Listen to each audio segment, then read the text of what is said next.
From the moment you hear this story, I want you to sit back, let your mind open, and imagine not just a country, but a century of human lives shaped by history, hope, struggle, ambition, fear, and family legacy. Picture a peninsula torn apart after the end of a global war. Imagine brothers and sisters forever separated by an invisible line drawn by world powers. Imagine a land divided between two dreams of what Korea could be. In the frozen mountains and rice paddies of the north, a new nation would rise, unlike any other in modern times. A nation shaped by one family's vision of power, survival, identity, and destiny. This is the story of North Korea through 3 generations of the Kim Dynasty, where history becomes personal, and where every choice ripples through millions of lives.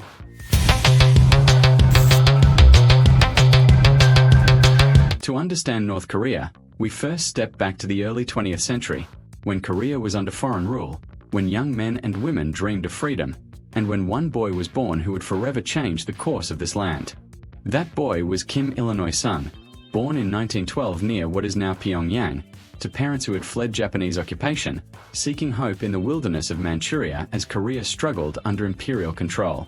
As a child, he watched friends and neighbors lose their homes, their dignity, and their futures, and from those early hardships he forged a belief in resistance. He joined youth groups, endured jail for his convictions, and eventually embraced a life in the guerrilla resistance against the occupying forces, training with the Soviet military and rising in stature among his peers. And when the world unlocked its terrible conflict of World War II, Kim Il-sung stood not just as a dreamer, but as a soldier, fighting for the liberation of his homeland. After the war ended and Japan surrendered, Korea was freed at great cost, but freedom came with division, north and south, split not by the desires of Koreans themselves, but by the lines drawn on maps by global powers. In the north, under Soviet presence, Kim Il-sung emerged as the man to lead, stepping into the role of premier of the new Democratic People's Republic of Korea in 1948. There was no blueprint for what came next. There was just a fierce belief that this new nation could chart its own course, that it could unite Koreans under an ideology of self-reliance and collective identity. But the path forward would prove far more complex, far more heartbreaking, and far more enduring than any of them could have imagined. Almost immediately, the armies of North and South Korea clashed along that invisible border, igniting a brutal, exhausting conflict, the Korean War, where dreams of unity met the cold realities of global division. This was not just a battlefield. It was a battleground of influence between powerful nations that had fought a world war and now eyed each other across new fault lines. North Korea marched south under Kim Il-sung's command, believing unity under their banner was possible, only to meet a ferocious response from armies backed by nations from across the globe. The fighting was savage, cities were destroyed, and millions of lives were lost. After 3 years, the war didn't end in victory or defeat. It ended in stalemate, with families still separated, homes still in ruins, and a ceasefire that froze a divided Korea into place. But from the ashes of that conflict, Kim Il-sung solidified his hold on power, not through promises of peace but through sheer will, absolute control, and a mindset that the world could not be trusted, that her people must depend only on themselves. In the decades that followed, North Korea built an iron system of control that reached into every village, every classroom, every family's life. Under Kim Il-sung's leadership, the idea of juche, or self-reliance, became the compass of the nation's identity. It was not just a policy, it was a creed. The economy was state-planned. Every factory and farm worked under strict direction. Every citizen was expected to put community and nation before self. Around him, a cult of personality grew, painting Kim not just as a leader, but as an essential force for national existence, almost beyond human frailty. Monuments, slogans, songs, and ceremonies kept this belief alive, embedding the leader's image into the heart of cultural life. The country pressed forward with industrial growth, public works, and military might. From the outside, it looked like order. From the inside, it was more complicated, disciplined, ambitious, and deeply isolated from the world. Alongside the rise of the nation and the consolidation of power, a son was growing up in the shadow of his father, Kim Jong-Il, born in the early 1940s during the resistance years, a boy who would eventually inherit a legacy that few outside his borders could truly grasp. The official story within North Korea describes his birth on Mount Parektu with mythical signs presaging greatness. Other records point to a Siberian birthplace during his father's exile. What is certain is that he grew into a world shaped by conflict and conviction, and he was groomed early to carry forward his father's dream. He studied in East Germany, he returned to the Korean peninsula embedded within the elite circles of power, and by the 1970s he was already entrusted with key party and propaganda roles. Over time, his responsibilities expanded, and his stature grew until he became the unmistakable successor to his father's leadership. When Kim Il-sung died in 1994 after more than 4 decades in control, the world watched as his son stepped into the role of leader. But this transition was not simple succession. It was the birth of a dynasty in the modern era, the passing of a torch in a nation that had never known anything like a peaceful transfer of power. To many outside observers, it seemed like an antiquated concept, a kingdom in the heart of a world of republics and democracies. Yet for North Korea, it became an essential symbol of continuity, of unbroken identity, of focus and certainty. Kim Jong-il did not merely fill his father's shoes. He expanded the mythology, strengthened the party's grip, and declared a policy known as Sungun, or military first, placing the armed forces at the heart of national strategy. The world watched as this policy shaped decisions, fueled pride, and drew even tighter the veil that separated North Korea from the rest of the globe. But the reality Kim Jong-il inherited was different from the one his father had built. The Soviet Union had dissolved, the economies of allies had shifted, and the world moved toward globalization and interdependence. North Korea's economy sputtered, food shortages deepened, and by the mid-1990s the nation faced one of its darkest periods: famine, hardship, and uncertainty for millions. Under Kim Jong-il's rule, the state remained firm in its control, but the suffering of ordinary people became a defining challenge of his era. Despite this, he held fast to the doctrine of self-reliance, believing that only absolute discipline and unity could carry the nation through its trials. It was a time of quiet fear for families in Pyongyang and villages in the countryside alike, a time when hope was measured not by abundance, but by survival. Even as the nation struggled, Kim Jong-il reached out to the world in limited ways, engaging in negotiations with South Korea and the United States, signing agreements that promised nuclear restraint in exchange for aid. Sometimes these agreements held, sometimes they stalled. The shadow of nuclear ambition loomed over every negotiation, used both as leverage and as shield, a complex symbol that embodied both pride and peril for North Korea. It was during these years that the world began to view North Korea not just as a relic of Cold War history, but as a dynamic, if deeply opaque, player on the global stage. As the years unfolded, Kim Jong-il's health declined, and whispers of succession began to circulate within the tightly controlled structure of North Korea's leadership. He positioned his youngest son, Kim Jong-un, as the heir apparent, a decision that solidified the future direction of the nation's dynasty. And when Kim Jong-il died in 2011 while traveling by train, the world again witnessed a transition that few other states could replicate: a family passing leadership to the next generation in a highly ritualized, emotionally charged moment for the nation's identity. In the years that followed, Kim Jong-un stepped into a role that carried the weight of expectations from within his country and curiosity from around the world. Unlike his father and grandfather, he came of age in an era where information, though tightly controlled, still seeped across borders, shaping how outsiders saw him and how insiders believed in him. He moved quickly to consolidate his power, embracing both the traditions of his family's rule and a strategic vision that blended old doctrine with new postures toward international engagement. His rule has shown the persistent importance of the military, the centrality of nuclear ambition, and an emphasis on symbolic demonstrations of strength. The story of North Korea under Kim Jong-un is not just about politics or borders. It is about the lives of millions who live under a system where every day is shaped by the legacy of 3 generations. From the moment he assumed power, Kim Jong-un demonstrated a mix of decisiveness and spectacle, carefully curating his image to convey both strength and continuity. Streets and public squares echo with his family symbolism, and monuments erected decades ago still cast long shadows over daily life. People who remember the days of his grandfather see echoes of the past in his policies, while younger citizens, born into a world already shaped by decades of rule, experience these choices as reality itself. There is a sense that history and present are inseparable here, that the story of one family is the story of a nation, that the mountains and rivers themselves carry the imprint of the Kim dynasty. One of the most striking aspects of Kim Jong-un's leadership is how he balances tradition with a keen understanding of perception. The world watches closely, interpreting each military test, each statement, each diplomatic gesture, and in this arena, image is as vital as reality. Domestically, the symbols of loyalty, ceremony, and reverence continue to underpin the nation's unity. Propaganda emphasizes the heroism of the family, the resilience of the people, and the unique path North Korea has charted amid a world of global interdependence.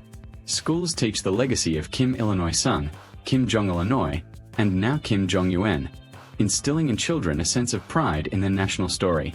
The streets, the media, and public life all reinforce that the family is central, not incidental, to the life of the country. Yet beneath this continuity, the challenges of the 21st century shape every decision. Economic pressures, food security, and international sanctions influence domestic policy, while diplomacy and negotiation shape the country's global posture. Kim Jong-un's leadership, like his predecessors, revolves around ensuring survival first and projecting strength second, a strategy that balances control with the constant awareness of vulnerability.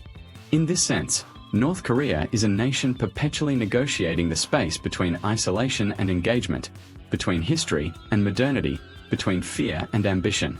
The narrative that began with Kim Il-sung's guerrilla campaigns has evolved into a sophisticated, almost theatrical exercise in leadership, where every public appearance, every missile test, every televised ceremony serves a purpose, shaping perception and reinforcing legacy. The life of ordinary North Koreans is deeply intertwined with these policies. Education, labor, military service, and community life are all framed by loyalty to the state and respect for the Kim family. Generations have grown up internalizing a sense of duty, learning that survival, pride, and opportunity are inseparable from the choices and guidance of their leaders. In the countryside, farmers work according to state quotas. In cities, factories hum with activity directed by central plans.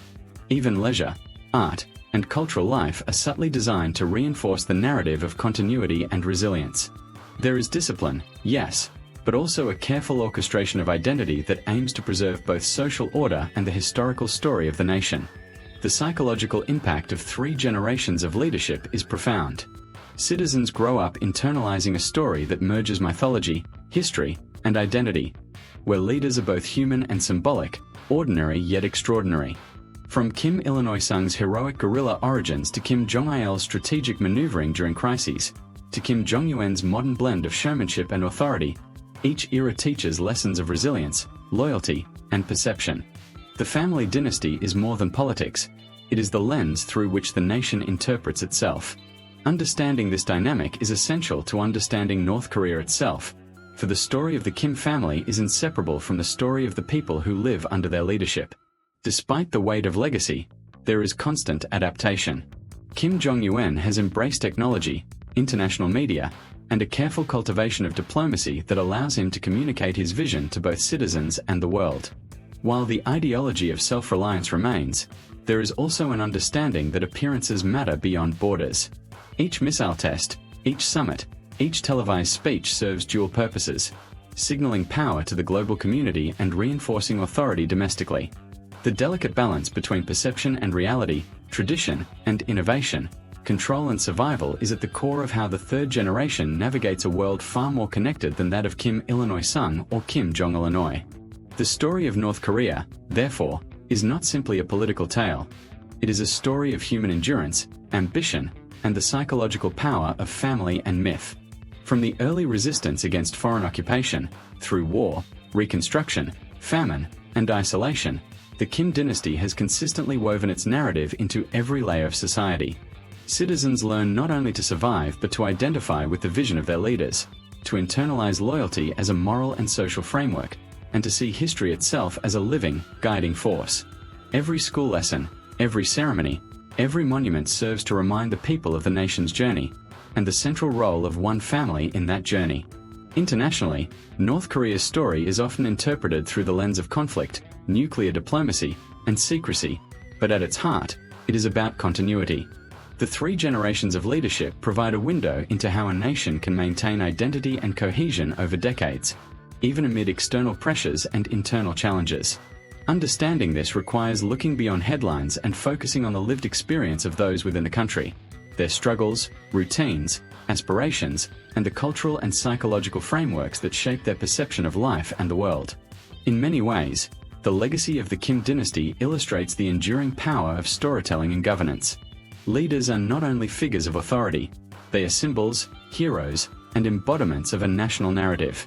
Kim Il-sung's story of resistance became a blueprint for identity. Kim Jong-il's era of strategic positioning reinforced discipline and survival. Kim Jong-un's generation blends tradition with global engagement, demonstrating that continuity does not require stagnation, and that perception can be as critical as policy. The dynasty's story reflects both the stability and rigidity of the system, showing how leadership can persist through upheaval, crisis, and change by embedding itself into the culture, psyche, and identity of a nation. Kim Jong-un's leadership also reveals the intricate dance between power and perception. Unlike his predecessors, he grew up in a world where information travels faster than ever, where the eyes of the global community watch every move, and where domestic loyalty must coexist with external scrutiny. To maintain authority, he has combined traditional symbols of the Kim dynasty with modern tools of influence. Televised parades, international summits, propaganda art, and even curated appearances that showcase both approachability and strength. Every gesture is measured, every statement led with meaning, and every public act carefully orchestrated to reinforce the continuity of a family that has guided the nation for more than 70 years. In this, there is a profound understanding of human psychology, the sense that identity, loyalty, and belief are nurtured not only by policy, but by narrative, ritual, and repeated symbols. The cultural fabric of North Korea, shaped by 3 generations of leadership, is inseparable from these political choices. From early childhood, citizens are exposed to lessons in history that blend myth with reality, where Kim Il-sung's heroic deeds are celebrated alongside the practical governance of his son and the strategic foresight of his grandson. Literature, music, art, and film reinforce the values of resilience, unity, and national pride. Schools are not merely places of education, they are arenas of cultural continuity, instilling in young minds a vision of themselves as part of a collective story. Families, too, internalize these lessons, passing down reverence for the Kim dynasty alongside local traditions, creating a layered identity that is deeply personal and intensely communal at the same time. Economically and socially, the challenges faced by the nation remain profound. Famine, resource scarcity, and international sanctions have tested the resilience of every citizen. Yet within these trials, the framework established by the Kim family provides both guidance and structure. The state orchestrates daily life, from labor assignments to public ceremonies, offering stability amidst uncertainty. Survival becomes a shared narrative, tied to national pride and loyalty to the leadership. In this sense, North Korea under Kim Jong-un is simultaneously a nation of hardship and a nation of cohesion, where the psychology of control and community intertwine. Each citizen's daily choices, routines, and aspirations are shaped by the invisible currents of history and authority, demonstrating how governance, culture, and human behavior are deeply interconnected. Internationally, Kim Jong-un has pursued a dual approach, demonstrating strength while cautiously engaging with the outside world. Diplomatic meetings, nuclear negotiations, and strategic communication serve both external and internal purposes, reinforcing the perception of a nation capable of self-reliance while commanding respect on the global stage.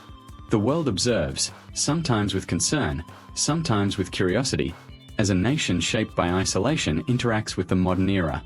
Kim Jong-un's strategies reflect not only the ambition of a leader, but also the legacy of his father and grandfather, who both understood that power is as much about perception and symbolism as it is about policy and military might.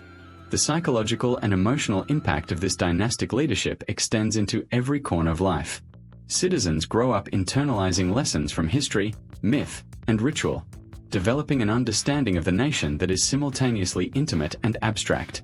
Heroes, enemies, allies, and ideals are presented as part of a larger narrative, where the Kim family represents both the past and the path forward. In times of crisis, this shared identity reinforces resilience. In times of opportunity, it provides cohesion. And in moments of reflection, it shapes the moral and cultural framework through which every person interprets their experiences, choices, and future. Even as the world outside North Korea continues to change rapidly, the internal narrative remains anchored in the past, yet adaptable to the present. Technological tools, media, and international attention are carefully leveraged to maintain continuity while allowing selective engagement with modernity. Monuments, portraits, and official ceremonies remind citizens of the legacy of 3 generations, while new policies, strategic moves, and global interactions demonstrate that the nation is alive, responsive, and evolving within its own framework.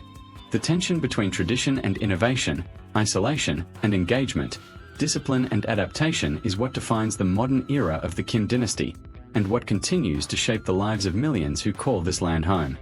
At the core of this story is the remarkable continuity achieved by the Kim family. From the revolutionary struggles of Kim Il-sung, to the strategic consolidation of Kim Jong-il, to the modern leadership of Kim Jong-Un, there is a thread that binds the nation's identity to a single lineage.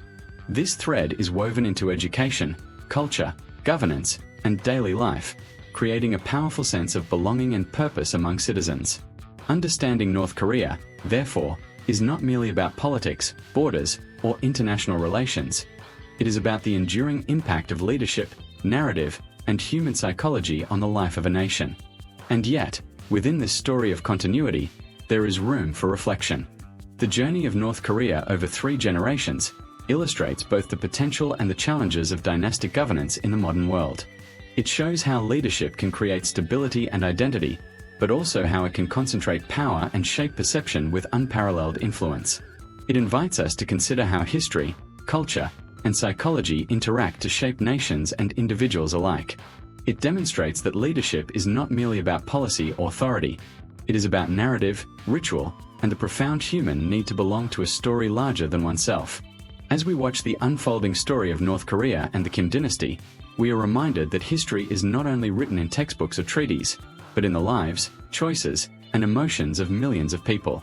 It is visible in monuments and ceremonies, in rituals and stories passed down through generations. It is present in the decisions of leaders, the hopes of citizens, and the unbroken threads of identity that connect the past, present, and future. And through it all, the Kim family continues to guide the narrative, leaving an indelible mark on the peninsula they helped shape, and on the consciousness of a nation that has lived through revolution, war, famine, and transformation. The story of North Korea, through 3 generations of the Kim dynasty, is therefore more than history. It is a living, evolving journey of human ambition, resilience, and identity. It is a story that teaches us about the power of narrative, the psychology of leadership, and the complex ways in which culture, authority, and daily life intersect. It is a story that invites reflection, understanding, and a recognition of the enduring impact of one family on the fate of millions. And as we continue to observe this journey, we see that history is never truly behind us. It lives in the choices we make, the stories we tell, and the legacies we inherit and pass on.